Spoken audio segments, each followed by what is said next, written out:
and welcome back to the IrishRacing.com YouTube channel. Back with another episode of Formscan in association with Live Score Bet, and delighted to be joined by Donn McClean this weekend to preview Day 2 or Future Champions weekend at Newmarket. A lot of Irish representation over there, and always kind of one, I suppose, the Dewhurst in particular to look forward to stars for next year. And of course, we'll get stuck into the big handicap on the day as well. Donn, an exciting weekend, I suppose. The Dewhurst, as always, looks a cracker. Yeah, no, it does, Emma. Yeah, look, it's always a good weekend. They call it Future Champions Weekend, even though the Cesarewitch is thrown into the middle of it one last year by a 10-year-old. But yeah, look, no, it's a good weekend, and as you said, like, eyes on the future. And sure, the Dewhurst, it's been the kind of quintessential juvenile colts race for years, hasn't it? And yeah, they looked its name last year with City of Troy winning it. Yeah, definitely an exciting card ahead, and we'll kick off with the first race on the day, a Group 3 event, the Space Blues Darley Stakes over the 9 furlongs. Mix of older and younger horses in here, and the market leader at the moment is Lead Artist, who's around the 2 to 194 mark there with Live Score Bet in there as well. Really impressive Cambridgeshire winner Liberty Lane for Carl Burke and Clifford Lee around 11 to 4. And Donn, what do you think about this one? Lead Artist, I suppose they're kind of different profiles of horses coming into this. Liberty Lane is kind of working his way up to this level, whereas Lead Artist has been kind of more softly campaigned, I suppose, by the Gosdens. Yeah, no, he's an impressive horse, Lead Artist, isn't he? What he's been doing so far. He's only a 3-year-old, and 3-year-olds, they've got a decent record in this, and it's kind of been shared between 3-year-olds and older horses.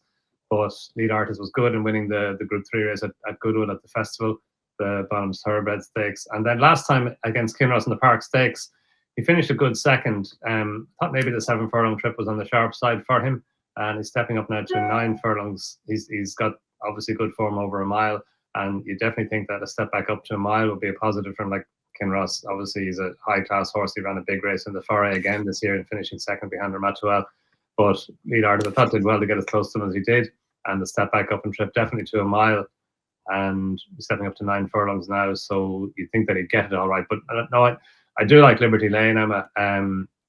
I know he had plenty in his favour in the Cambridgeshire last time. He was over on the far side. He was drawn in stall 4, and I think the first 7 home were all drawn low. They were all over on the far side. So normally with the Cambridgeshire, as I found out to my cost, you normally want to be on the near side, but this year on the soft ground, you want to be on the far side.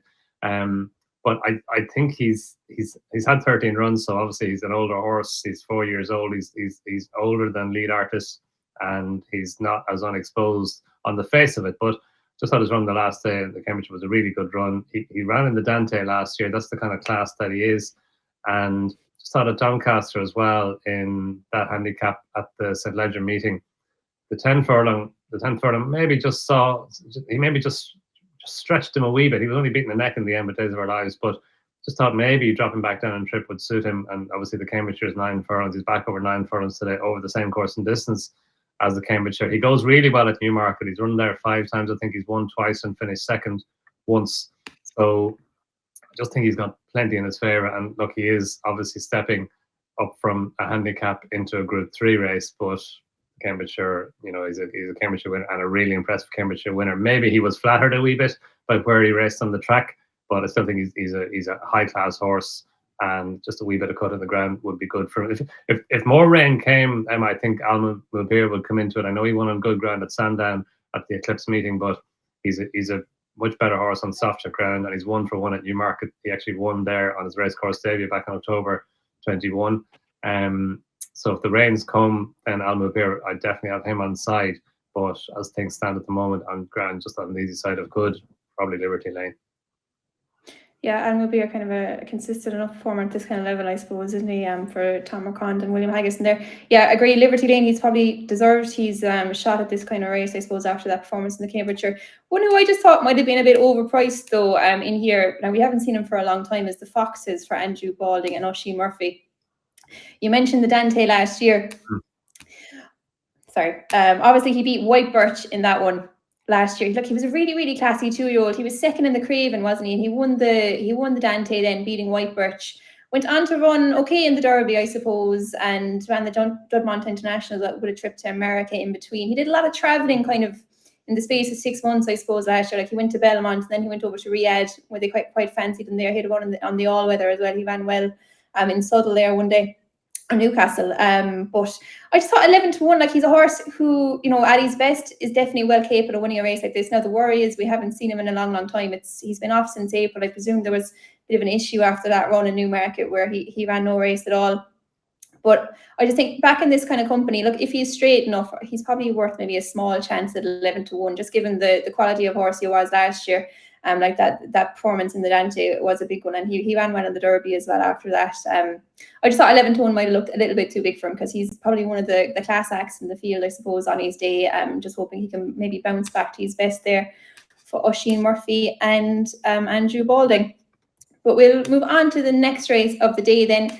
It's the Palace Pier Zetland Stakes. It's Group 3 for the 2-year-olds over the 10 furlongs. Charlie Appleby actually has a great record in this race. I think he's won the last 3 renewals, but surprisingly enough, no runner in this one. Instead, it's Aidan O'Brien with the favourite in here. It's 2-1 Shackleton, 11-4 Stars in Their Eyes, 4-1 Dun Maze, and about 7-1 bar those, I think. I think you're going back to about 2018 to find the last Aidan O'Brien winner of this, Don, but he's duly represented in this. And Shackleton, maybe he's not the sexiest of the Ballydoyle 2-year-old coals, but he was a good winner of his Curragh Maiden last time on third start. I liked his attitude that day. What did you make of him? Yeah, I fully agree with that, Emma. Like he was an odds-on shot for that race, but he went off in front. Ryan Moore rode him that day, as he will on Saturday. And yeah, like the Natalia Lupini horse who finished second in GT, I thought he was travelling better than him into the home straight, and he looked a big threat to him under Billy Lee. But exactly as you said, the attitude that Shackleton showed, like he really dug deep when Ryan Moore asked him to. That was over 9 furlongs, up to 10 furlongs today. And we know the Zetland Stakes, well, obviously it's over 10 furlongs with juveniles. It's won by a stare, or a horse is going to get further in time, and Shackleton looks to be exactly that type of horse. So you can understand why he's favourite, and he's the choice of Ryan Moore. You've got Stars in Their Eyes in there as well for Rafe Beckett, finished second to the Solario Stakes winner Field of Gold on his racecourse debut, and then he was good in winning it at Leicester last time on softer ground. He only won by a length and a half in the end, but he idled a little bit on the inside the final furlong, so you can probably mark him up a little bit on that. And Donn McClean, you mentioned as well, has only run twice, won well at Kempton last time, and the runner-up Prince of the Seas came out and won at Sandown next time. I thought County Mayo was interesting though with the prices. I thought he should have been a bit closer to Shackleton, the stable companion in the market, than he is. Look, Ryan Moore rides Shackleton, so of course he's a logical favourite, and it makes sense that he's a shorter price than County Mayo. But we know Wayne Lorden is a very capable deputy. He's proven time and time again at the highest level. And like County Mayo, he's got about 10 lengths to make up on Shackleton on the running at Tipperary. That race was won by Tennessee Stud, who went on to finish second in the Beresford. So that form has worked out well.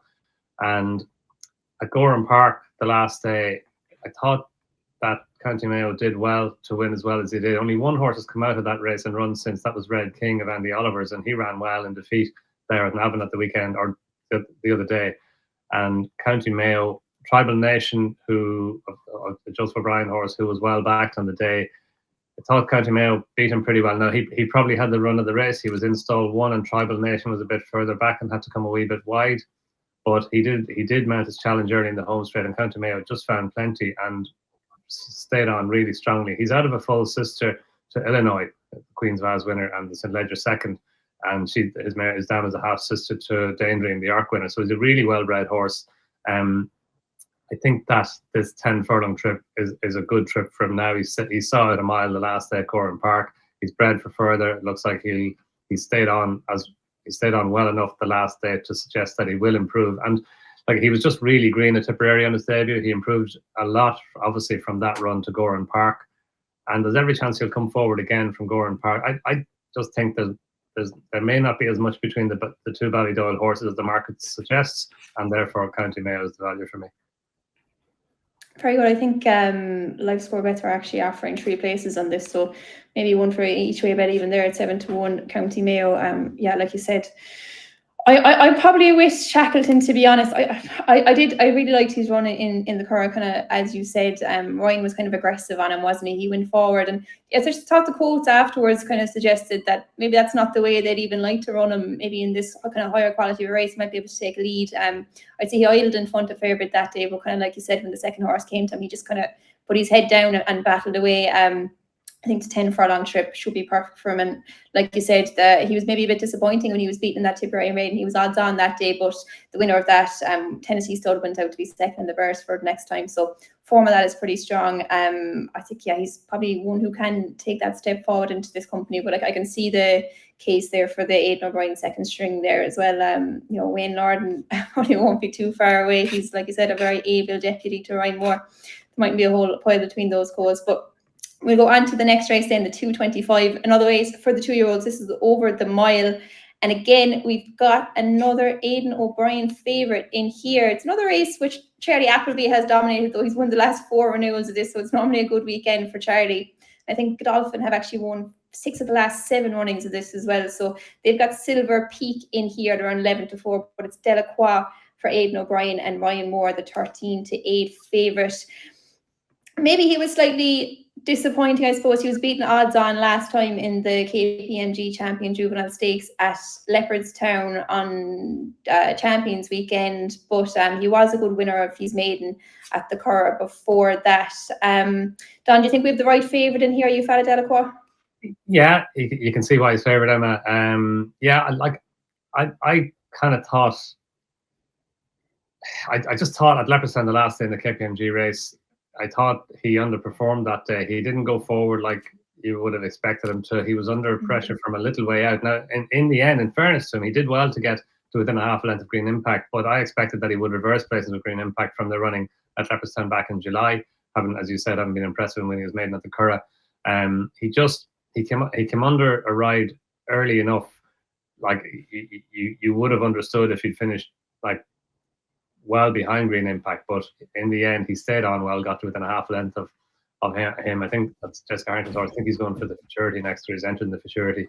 But Delacroix, yeah, I think he could be vulnerable over a mile actually. And as you said, Charlie Appleby, the record he has in this race, and Godolphin, 4 out of 4 for Charlie Appleby, the last 4. Godolphin, I think they've won 7 of the last 8 renewals actually. Sideminster has won 2. Yeah, like he's a horse as well, Silver Peak, who was impressive in winning at Haydock the last day. They didn't go a great pace in that race. The finishing speed percentage is 108%, and he was well back in the field. He was last or second last from early, but he quickened up well and he stayed on strongly. He won nicely. So look, it's obviously a step up and trip into a Group 3 race, whereas Delacroix is coming back from a Group 2 into a Group 3. But just thought Silver Peak he stepped forward from his Kempton debut to Haydock the last day. I thought he did well to win like he did, and given Godolphin's record in the race, given Charlie Appleby's record in the race, yeah, I think he can come forward again and put it up to Delacroix. Yeah, I agree. I do think Delacroix is vulnerable as well, and I did like Silver Peak. Maybe one more to give a small mention to as well, Stanhope Gardens, for I suppose the 2 men at the moment, Rafe Beckett and Ross O'Ryan.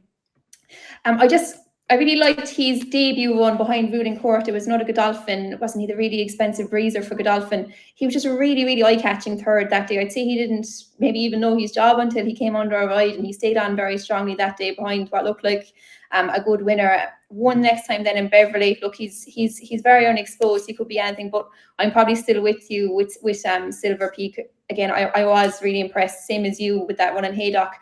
I suppose he was beaten first time out. Same story with a lot of these 2-year-olds, I suppose. They're just kind of learning their job. But then William kind of dropped him out the back in Haydock. And I just love the way he quickened past, and he didn't have to be asked to do an awful lot. He was kind of hands and heel rides the whole way. I think he might have picked up his stick once and gave him a small slap behind the saddle, and he just quickened away from them really well. Yeah, I think, with the record of Charlie Appleby and Godolphin in this race, he could be the one who's lined out for it. Yeah, I was a fan of him as well there. I'd say I'd be taking on the favourite with Silver Peak in that one as well. But we'll go on to the big Group 1 of the day, the Darley Dewhurst Stakes. Another race for the 2-year-olds. This is over the 7 furlongs, and this is definitely a cracker. I suppose Goff's loss a few weeks ago is Newmarket's gain with the line in winter. I think he suffered a bit of a setback and missed his intended target in the Goffs Millions, but he shows up here to add to what is a brilliant looking renewal. I suppose looking back through past winners of the race, it's always a good pointer to who might be a star to come. I think Aidan O'Brien has won this 8 times, most recently with City of Troy last year. Obviously, kind of a memorable performance in this, but looking back through it, Chaldean, St. Mark's Basilica, Pinatubo, too darn hot, and even going back as far away to Frankel back in 2010. And in fairness, this renewal probably won't disappoint, given what we've seen from the main market protagonist so far. The line of winter is there around 4-5 for Aidan O'Brien, who's odds-on favourite. But then the Godolphin pair, Shadow of Light, who was supplemented during the week, is there at 5-2 under William Buick, and Ancient Truth 4-1 for Charlie Appleby as well, but James Doyle on that one. Donn, I suppose logical place to start, the line in winter. He broke all the records when winning in New York last time. I think he was breaking course records the same day as City of Troy. He's favoured for a few of the classics next year. What are your thoughts on him in here? Yeah, you have to really like him, Emma. There's nothing not to like about him, really. Like he won that maiden at the Curragh on Irish Oaks Day. That's been such a brilliant springboard to the future for some superstars. And he wasn't the Aidan O'Brien selected that day. But he won well. He stayed on really strongly. He won impressively in the end. And yeah, like he's been all. I think he was put in as Derby favourite directly after that race, wasn't he? Yeah, so yeah.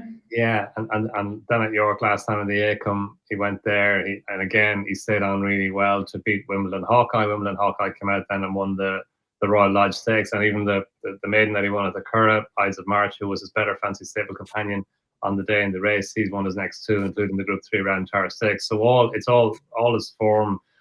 It's been solidified even more since he's gone and done it. He's looked very, very good in everything that he's done, and yeah, I just find it hard to see past him. He's just got so many attributes. He just seems to be rock solid. He's got everything in his favour.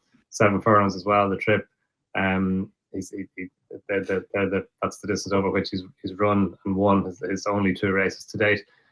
So look, he's the one they all have to beat. Shadow of Light, as you said, was impressive in winning the Middle Park and in the Jim Crack when Cool Hoof Luke beat him. He raced towards the near side, and it was probably an advantage to be racing towards the far side. So he probably did well to go as close as he did, and then step forward and prove that running in winning the Middle Park. It's kind of unusual for a Middle Park winner to go and run in the Dewhurst. I think there were a couple of years when they were running the same day or within one day of each other. But it's good that they can now run in both. So it's good that he's on here, as you say, supplemented the race. Ancient Truth in there as well. Won well at Newmarket the last day and beat Seagulls 11, who reopposes Madonna, finished 3rd in the National Stakes. And back in 3rd that day in the Superlative Stakes was Wimbledon Hawkeye, who finished 2nd in the Acom behind Lion and Winter, and then went and won the Royal Lodge. So that's solid form as well. And Seagulls 11's back in there, and Aidan O'Brien runs expanded, and Rock of Cash expanded to half brother to Henry Adams, the Tyro Stakes winner, who won his maiden by a neck. He's a big outsider in the race, obviously. So you'd think he'll come on all right from his maiden there last week, but he's going to have to come on an awful lot in order to be involved. But yeah, I'm just looking forward to seeing the line. It's not really a betting race for me, Emma, but I'm looking forward to seeing the Line of Winter again. Yeah, it'll be exciting to see what he can do here, and probably going into next year as well, because he's, like you said, he's one of the standouts. Looking forward to the classics next year. I was a big fan of Shadow of Light, though. That one in the Middle Park last week, or a couple of weeks ago, when he beat Whistle Jacket. Like, I thought everything was kind of right for Whistle Jacket on the day. Look, maybe he underperformed slightly, given it, was it his 7th run of the year or something like that. He had quite a hard go of it, but I don't think you can take too much away from Shadow of Light on that performance. Like you said, he's stepping up in trip here to the 7 furlongs for the first time, but he's out of a mare, I think, who was running over 7 furlongs, a mile and further.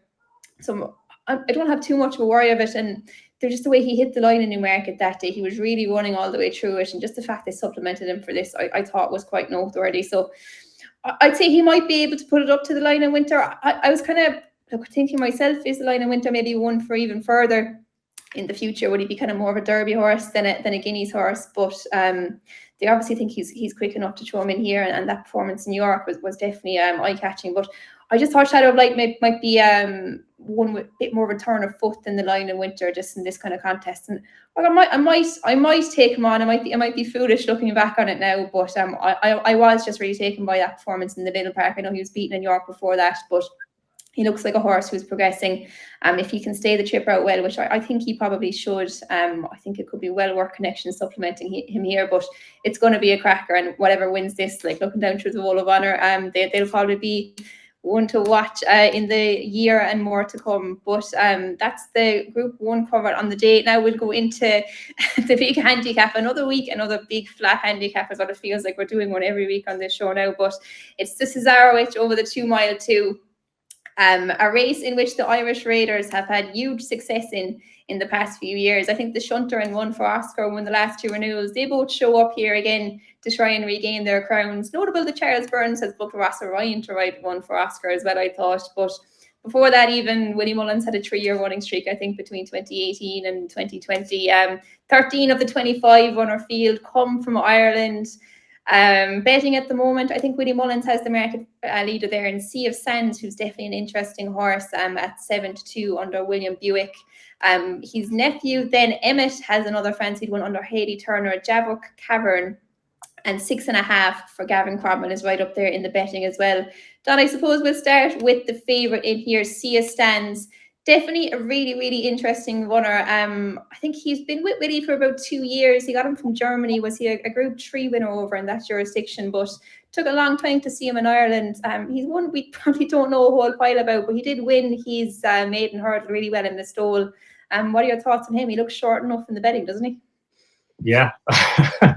It's just impossible to know what to do with him, isn't it? Like he could win the Cesarewitch. He could have the race run by the 2 furlong marker. Yeah, as you said, he's a Group 3 winner in Germany. Won a Derby trial there, actually, as a 3-year-old, over 10 furlongs. And he didn't run again after he ran at Deauville in August 2022, before he ran in his maiden hurdle at the stole, which he won doing handsprings, beating a good horse in the Mediator, who's run well since. So, you know, what handicap mark do you give him? He's got a mark of 97. Is that lenient or not? I don't know. It's just so hard to know. But he's Willie Mullins, who, as you say, won 3 of the last 5. I think he had Burning Victory, finished second as well in that time. He's obviously, you know, you'd imagine Willie'd have a few potential Cesarewitch horses in there. So the fact that Sea of Sands is the one, yeah, look, it just wouldn't be surprising at all to see him going and winning well. But the bookmakers have taken that view as well. The market has taken that view. And he's a very, very short price for such a competitive handicap. So I think, for me anyway, you're kind of duty bound to look beyond it. And then, you know, where do you go? It's a wide open race. The Shunter is back again. He was a 10-year-old when he won the race last year. He's only run once since in the handicap hurdle at Punchestown in November. We haven't seen him since then. He's 11 now. James Doyle, who rode him the last day, he's riding him again. And listening to him during the week, he seemed to be, I mean, what's he going to be? But he seemed to be pretty positive about him. He's only 5 pounds higher than he was last year, and 11 years old in this competitive handicap. Caracciolo won it as an 11-year-old in 2008. Now, the Shunter was the oldest horse since when he won it last year as a 10-year-old, and now he's coming on and trying to emulate Caracciolo and winning it as an 11-year-old. And the 5 pounds higher mark, you wouldn't have thought that's harsh. Run for Oscar, you say he won it in 2022. He's 13 pounds higher than he was when he won it, for all that he has been in good form since. Premier Lean, Hughie Morris was his horse.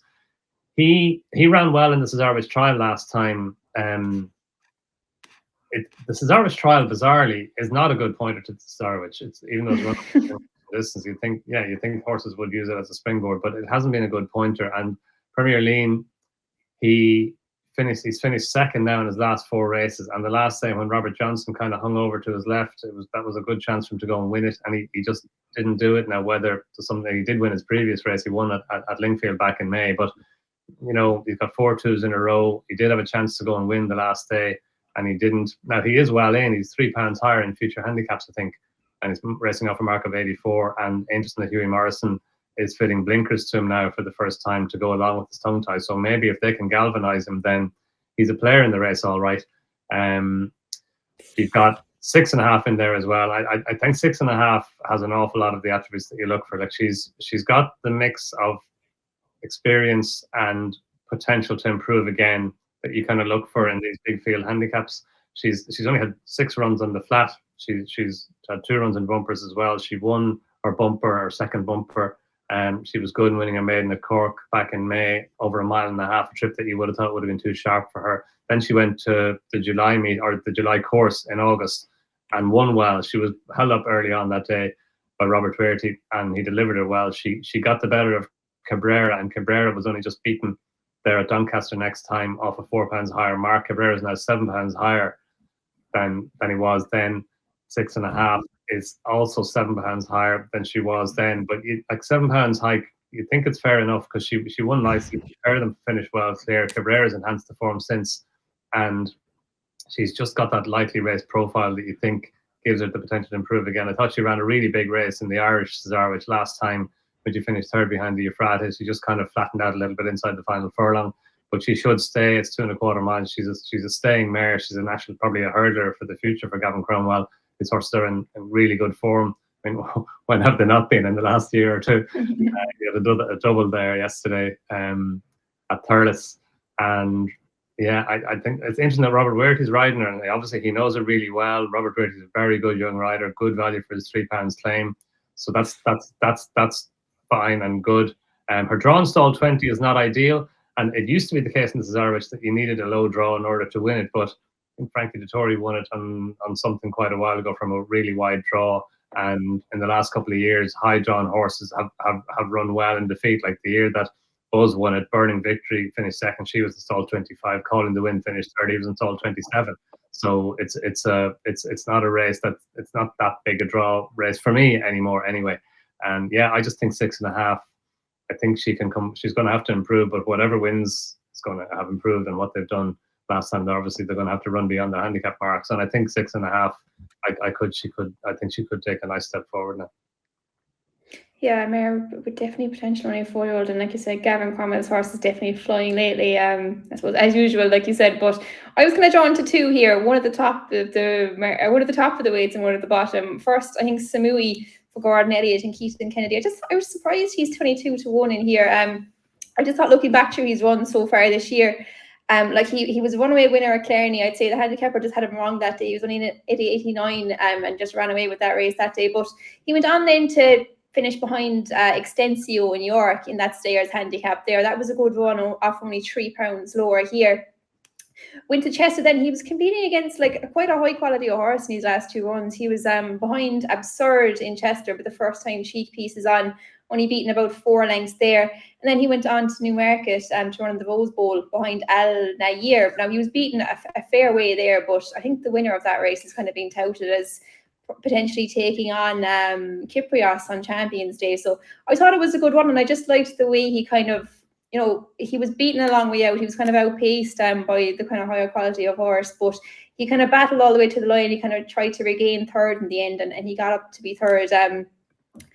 Cheek pieces reapplied for the first time since York. Keaton Kennedy on board, like it's going to offset that kind of £3 hike from when he was second in that handicap at York behind Extensio, which looks like good enough for him. I just think he's one. Look, he'll relish the trip. Seems to have plenty in his favour. He's drawn 9 there. Looks like a fine draw for him. I just thought 22-1 looked a big enough price for him. I kind of mentioned one for Oscar at Wasson Ryan, but it was actually a different Charles Burns horse then. I just thought it was a really, really interesting one to have in here.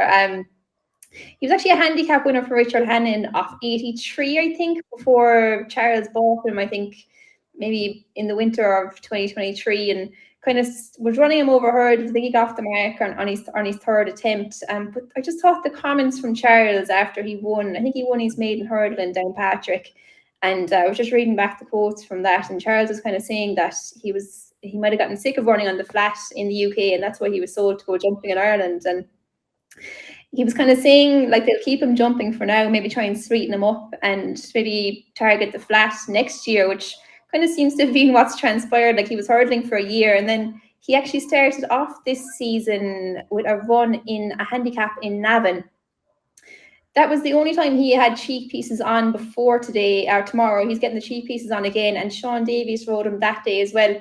Look, I suppose looking at the bare form of it, he was beaten. I think he was beaten about 8 lengths, but if you just watch it back, I thought he travelled with fair enthusiasm the whole way through. Like turning into the straight, you'd say he was nearly there with a winning chance, and that was probably over a short and optimum trip as well. He went back chasing after that. Then he beat Solitary Man, I think, in a novice or beginner's chase in Killarney, if I'm right.